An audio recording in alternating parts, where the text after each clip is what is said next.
প্রেমিকাকে মারধর করে গাড়ি চাপা দিয়ে মারার চেষ্টা, প্রেমিকাকে সেই অবস্থাতেই রাস্তায় ফেলে দিয়ে পালান প্রেমিক। এমনই অভিযোগ উঠল মহারাষ্ট্রের এক আমলা পুত্রের বিরুদ্ধে। পা ভেঙে দু টুকরো, শরীরে একাধিক জায়গায় গুরুতর আঘাত নিয়ে ধানের হাসপাতালে ভর্তি অভিযোগকারিণী প্রিয়া সিং। অভিযোগ প্রায় 4.5 বছর ধরে তার সঙ্গে অশ্বজিৎ গায়কোয়াড়ের প্রেমের সম্পর্ক।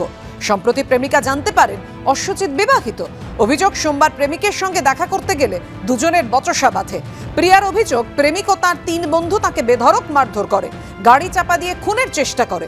অভিযুক্ত প্রেমিক প্রভাবশালী আমলার ছেলে এবং রাজনৈতিক মহলে যোগাযোগ থাকায় পুলিশ কিছুই করেনি, এমনটাই অভিযোগকারিনীর দাবি। অভিযোগকারিনী সোশ্যাল মিডিয়ায় সরব হওয়ায় নড়ে চড়ে বসে প্রশাসন। তদন্ত চলছে বলে পুলিশ জানিয়েছে।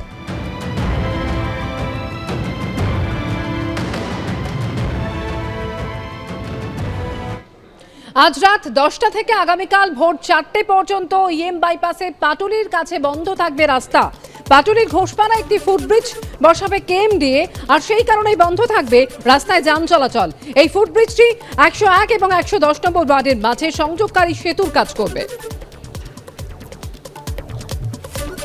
আজ রাত 10টা থেকে আগামীকাল ভোর 4টে পর্যন্ত ইএম বাইপাসের একটি গুরুত্বপূর্ণ অংশ সম্পূর্ণ বন্ধ থাকবে এবং যে কারণে যান নিয়ন্ত্রণ করা হবে কলকাতা পুলিশের পক্ষ থেকে।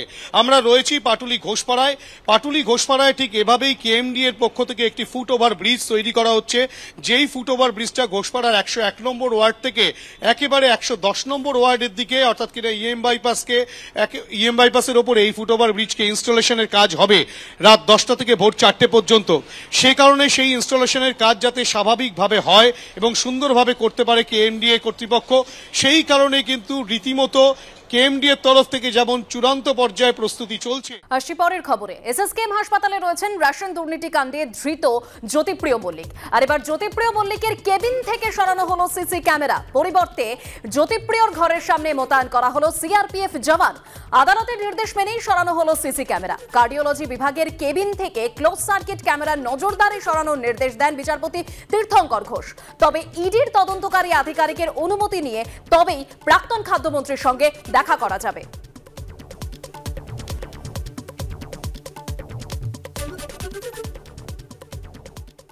অনুব্রত মণ্ডলে প্রাক্তন দেহরক্ষী সাইগাল হোসেন, তাকেই ফের তিহাড় জেলে গিয়ে জেরা এনআইএর।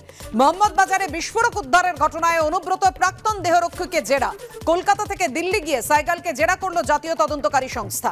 কি করে বিস্ফোরক দিনের পর দিন এক জায়গা থেকে আরেক জায়গায় সরবরাহ, জানতে কেষ্টর প্রাক্তন দেহরক্ষীকে ফের জেরা করলো এনআইএ।